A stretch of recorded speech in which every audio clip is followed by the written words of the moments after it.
کہ بے شک رسول صلی اللہ علیہ وآلہ وسلم کو لوگوں کی عمریں بتائی گئی جو ان سے پہلے کے لوگ تھے، یعنی سابقہ امتوں میں جو لوگ کی جتنے ایجز تھے ان کی عمر کتنی ہوتی تھی وہ حضور صلی اللہ علیہ وآلہ وسلم کو بتائے گئے.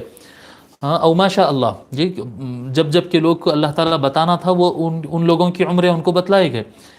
من ذلك فكأنه تقاصر اعمار امتی، تو حضور صلی اللہ علیہ وآلہ وسلم کو اپنے امت کے لوگوں کی عمریں کم لگی.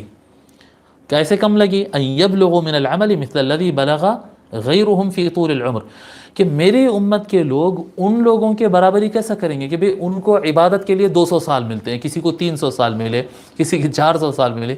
حضرت سیدنا نوح علیہ السلام کی عمر 1000 سال تھی جی، حضرت سیدنا نوح علیہ السلام کی عمر 1000 سال بتائی جاتی ہے، اور برحال 300 400 200 150 ایک عام عمر تھی. اتنی زیادہ جب لوگوں کی عمریں تھے تو وہ اللہ تعالیٰ کی کتنا زیادہ عبادت کیے، کتنا زیادہ کام کیے ہوں گے. تو میری امت کے لوگ تو جو ہے اعمار امتی بین 60 و 70، ہاں میری امت کے اعمار تو جو ہے عام طور پر 60 70 80 سال کے ہی درمیان ہوتے ہیں بس، خلاص. عام ایوریج ایج یہ ہوتا ہے، اللہ سب کو عمر عطا کرے، برکت عطا فرمائے، لیکن ایوریج عمر یہ ہوتی. تو آقا صلی اللہ علیہ وسلم کو یہ احساس ہوا کہ وہ لوگ کو اتنی عمروں میں جتنا عمل کا چانس ملا، میری امت تو وہاں تک نہیں پہنچ سکتی ہے، نہیں موقع ملے گا. فَأَعْطَاهُ اللَّهُ لَيْلَةَ الْقَدْرِ خَيْرٌ مِّنْ أَلْفِ شَهْرٍ. تو آقا علیہ الصلاۃ کے دل میں جیسے یہ خیال آیا تو اللہ تبارک و تعالیٰ نے حضور صلی اللہ علیہ وآلہ وسلم پر لیلۃ القدر نازل فرما دیا، اور لیلۃ القدر ان کو عطا کر دیا، ایک ایسی رات جو 1000 مہینے کے برابر ہوتی ہے. 1000 منتھ 80 سال سے زیادہ ہوتے، یعنی ایک ایک رات ہر سال اللہ تبارک و تعالی حضور صلی اللہ علیہ وآلہ وسلم کے صدقے میں، ان کے خیال اور ان کی رحمت انہوں فکر کرے بلکہ ملا نا، ورنہ ہم کو کہاں سے ملتا. حضور صلی اللہ علیہ وسلم فکر مند ہو رہے ہیں تو اللہ تعالیٰ نے حضور کے اپنے محبوب کی خاطر امت کو ایسے دن عطا کر دیا ہر سال، کہ ہر سال ایک رات ایسی آتی ہے جو 80 سال سے زیادہ ٹائم والی ہوتی ہے. یعنی اگر کسی کو 20 25 40 اگر لیلۃ القدر مل جائے تو 100 سال ہزاروں سال جو ہے عبادت کرنے کا وہ ثواب کما سکتا ہے. یہ آقا علیہ الصلاۃ والسلام کے صدقے میں اللہ تبارک و تعالیٰ نے آقا کی امت پر یہ کرم فرمایا ہے.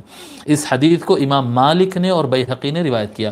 امام مالک رحمۃ اللہ علیہ یہاں پر جو روایت کی ہے ان کی کتاب کا نام کیا ہے صاحب؟ اخرجہ مالک فی الموطأ. کتاب کا نام آپ لکھ لیجئے، موطأ.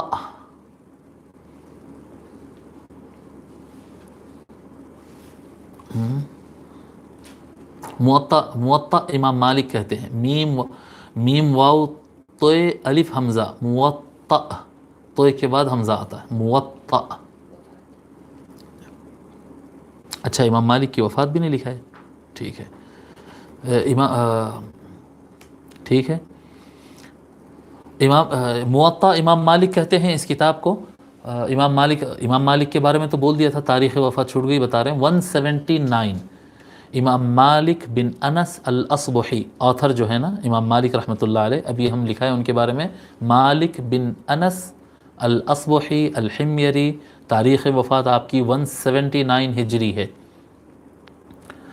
اس کتاب میں احادیث کی تعداد 4000 سے کچھ بڑھ کر ہے، کیونکہ کتاب میں نمبرنگ نہیں ہے تو پھر مشکل ہے وہ، یعنی کاؤنٹ کرنا، اس کو ہم کو کاؤنٹ کرنا پڑے گا. ابھی تک جتنے بھی یعنی اس کے شروحات وغیرہ ہیں وہ بھی یہی لکھ دیے کہ 4000 حدیث سے اس کے اندر تھوڑا سا بڑھ کر ہے، تو 4000 حدیث سے زیادہ ہے اس کے اندر.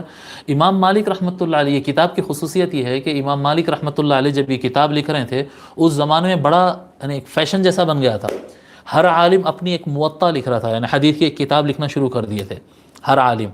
تو جب امام مالک رحمۃ اللہ علیہ لکھنے لگے تو لوگ پوچھنے لگے، کیونکہ دوسروں کو کیا تھا، سرکاری سپورٹ تھا جی، عباسی بادشاہوں کا، جعفر وغیرہ جو تھے، ابو جعفر، ابو منصور وغیرہ جو بادشاہ تھے، ان لوگوں کا سرکاری سپورٹ ہوتا تھا دوسرے سرکاری علماء کو.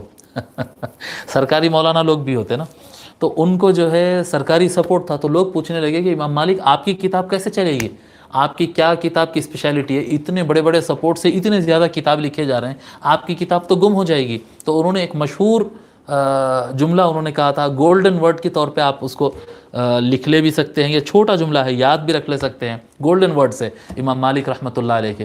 جب ان سے یہ کہا گیا کہ آپ کی کتاب کا کیا ہوگا تو انہوں نے کہا تھا ما کان للہ بقیہ. بس اتنے 3-4 لفظ انہوں نے کہا،